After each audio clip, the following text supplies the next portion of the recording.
রানীগঞ্জের চুনকুটিয়া এলাকায় আছেন আমাদের সহকর্মী হায়দার আলী। টেলিফোনে সরাসরি যুক্ত হব তার সঙ্গে। হায়দার, শুনতে পাচ্ছেন?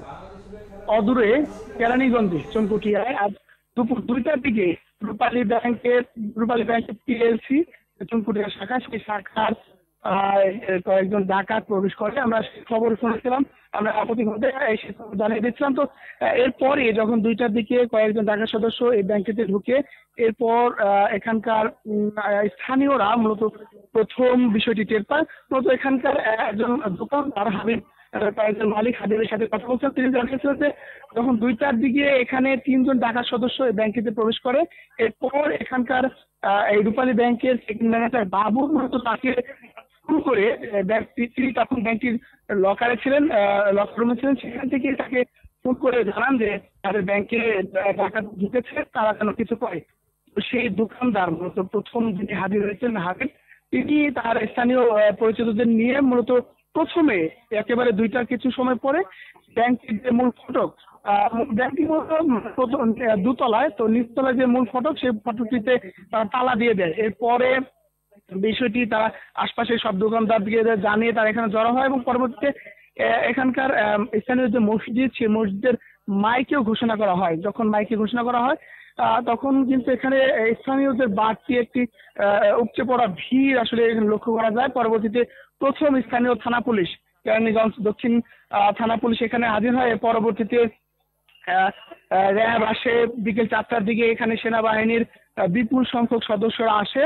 এর পরবর্তীতে মূলত দুপুর থেকে সন্ধ্যা পর্যন্ত এখানে একটি টান উত্তেজনাকর পরিস্থিতি এখানে চলছিল। তো সন্ধ্যা 5:30টার দিকে মূলত আইন শৃঙ্খলা বাহিনী ভিতরে ঢুকে এবং ভিতর থেকে 3জন ডাকাত সদস্যকে তারা আটক করে বের করে নিয়ে আসে এবং তাদের হেফাজতে নেয়। আমরা বিভিন্ন সংস্থা এবং গোয়েন্দা সংস্থার মাধ্যমে সে তথ্যগুলো নেওয়ার চেষ্টা করেছিলাম। যতটুকু জানতে পেরেছি যে 3জনের কাছ থেকে দেশীয় অস্ত্র এবং পিস্তলও উদ্ধার করা হয়েছে।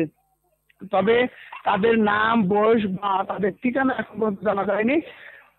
এছাড়া আমি স্থানীয়দের সাথে কথা বলে আরেকটু তথ্য জানতে পেরেছি যে তারা বিকেলের দিকে, অর্থাৎ যখন তারা 2টার দিকে ঢুকে তার কয়েক ঘন্টা পরে মূলত স্থানীয়রা বিভিন্ন ভবনের জানলা দিয়ে মূলত ডাকাতদেরকে দেখেছে এবং তাদের সাথে কনভারসেশন করেছে। তারা তাদের দাবি যে ডাকাতরা তাদেরকে বলছিল তাদেরকে খাবার দিতে, সিগারেট দিতে, ম্যাচ দিতে।